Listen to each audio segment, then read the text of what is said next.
What is wind energy? It is the transfer of kinetic energy from the wind power to a more useful form of energy. People have been using wind power for thousands of years in sailing and grain mills. First, we need to take a look at how wind currents are formed. The sun heats up air at the equator, making the hot air to rise. It then travels up towards the poles and drops when it gets too cold, dry, and dense. This air moves out in both directions, gaining warmth and moistness, then rises again. This movement of air is what we call wind. Now, how is this wind transformed into electrical energy? The most common way is through the wind turbine. The wind turbine looks much like the classic windmill, which was originally used to grind grain. The modern styles are slimmed down and have the same special mechanisms to maximize electrical energy output. How do they work?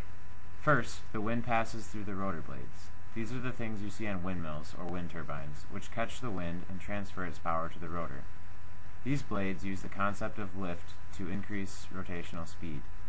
The size of the blades makes a huge difference. The longer the blades, the more mechanical advantage they have to spin the rotor faster.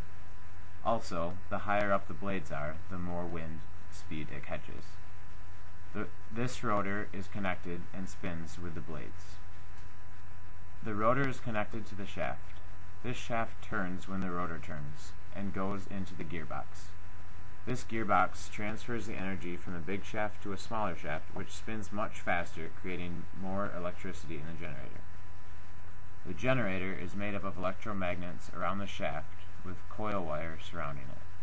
After this electricity is made, the energy travels down to a transformer, which increases the power once again, then sends it to a building where many wind turbines' power comes together.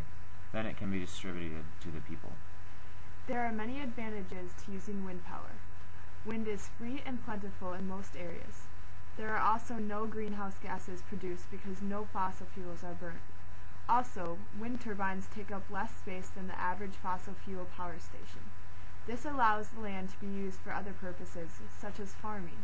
They can also be placed in very remote areas which are not useful for much else. There are some disadvantages, however. Wind is sometimes unreliable in some areas, which would make for a loss in power to some establishments. There's less electric energy produced than if you were to burn fossil fuels. Also, construction is expensive and can destroy the surrounding wildlife. Many people also complain that the wind farms destroy the serene beauty of the landscape.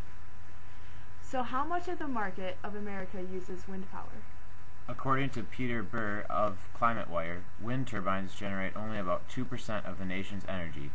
He predicts that this could grow in the next 20 years due to the green movement to about 15 or 20%. How much of the world market uses wind power? According to the Progressive Policy Institute in 2008, wind energy accounted for only about 1% of the world's electricity. This is expected to grow, however, and surely has since 2008. Among the top wind energy producing nations is Germany at about 7% of their nation's power. The leading nation, Denmark, produces 18.5% of their nation's power using wind energy. So the next time you are driving and see a wind turbine, don't wonder and glare at its ghastliness, but rather think of how it's working as a renewable energy source for much of the world. This source will no doubt grow in the coming years.